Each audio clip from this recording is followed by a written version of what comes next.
As self-publishing increases across the globe, small towns like downtown Wake Forest, North Carolina can help boost an author's book, especially within locally owned bookstores such as Page 158. We do a local author night every other month right now, and we have four authors come in, and we believe in doing that because of the cross-contamination, because a lot of people aren't known, and even sometimes for a big author, we don't get a lot of people. And that happens everywhere they go. It's not just here, it's everywhere. So we do four local authors, and it's once a month, and they get 10 minutes to talk, and then they open up to questions and ask, they can ask questions and have people sign the book.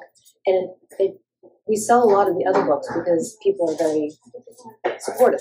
Yeah. This is Abby Lawson, a senior at Wake Forest High School who recently published her first book, Don't Fear the Reaper. It follows Lana, and she's a junior in high school, and she interns at her local investigative bureau. And then disappearances start happening, and then people start turning up. Basically, the whole concept is there are 4 realms, and so you get to the one beneath you by water, jumping into an ocean or a river, and then to get to the one above you, it rains.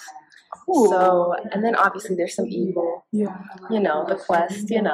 Why did you choose "Don't Fear the Reaper" as the title? I didn't have a title until 2 or 3 years in, and I was sketching what I wanted the cover to look like, and I was listening to "Don't Fear the Reaper" by Blue Oyster Cult. Hey. And I was like, hey, that's kind of a sick title, and so then I just sketched it in there, and then I was like, wait, this could. Lawson keeps her schedule full, balancing school, professional dance, work, and more while writing, editing, and publishing Don't Fear the Reaper.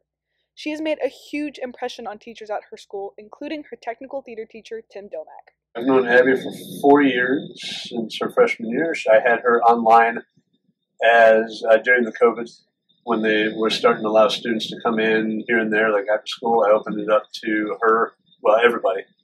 And she was one of the 2 people that came in. I had to have a few here and there, but she was the consistent. And then after that, she kind of started working her way up the ranks in the advanced tech, and then she became one of my top designers. She had the drive to be there. She wanted to be there. She was invested. Yeah. So for me, it was her. I just said her drive to succeed. And that's been evident since she was little. When I was 3rd grade, I sketched and wrote a little paper story, and it was called The Runaway Bands, a rainbow balloon bands that came to life and went on little adventures. I put a sign on my door that said, "Do not come in, I'm working." In 7th grade, I had the 18 documents of different stories. Oh, yeah. And I was like, okay, let me just write one. And so I literally sat down, I looked up 9 steps on how to write a book. But and I was like, okay, I had my outline, I had my characters, and so yeah, obviously it grew, and that's why it took so long, is because it was so bad at first. But the original concepts and characters are still there. So I wrote most of it over since junior year started. So the majority of what is in there now has been from September to now. And since I'm in school, I write in classes that I have no work in. And then over the summer, I think was mainly because a lot of people have word counts that they're I want to reach this. And that's a lot of pressure. So I just write, man. I know what I want to write about. Yeah. And then I put it in. One of my favorite things, though, what the best advice I've been given is to write fan fictions about your characters that won't make it in the book. Because then you get to know them better. What do you see for Abby in her future? She'll be successful where she wants to do.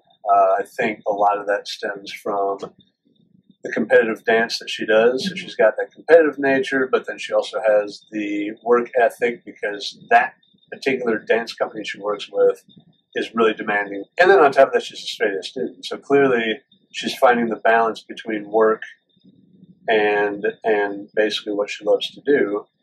So I feel she found that at a pretty young age.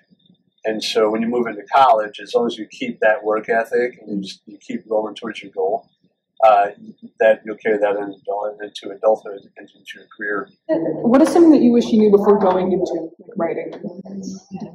I think just to be easy on yourself, because it's your first time doing it, and even if it's not, it's still really hard to get everything together in the first place. And then I think making sure that's not the only thing you focus on, because over the summer I was locked in. I was up there for hours every day.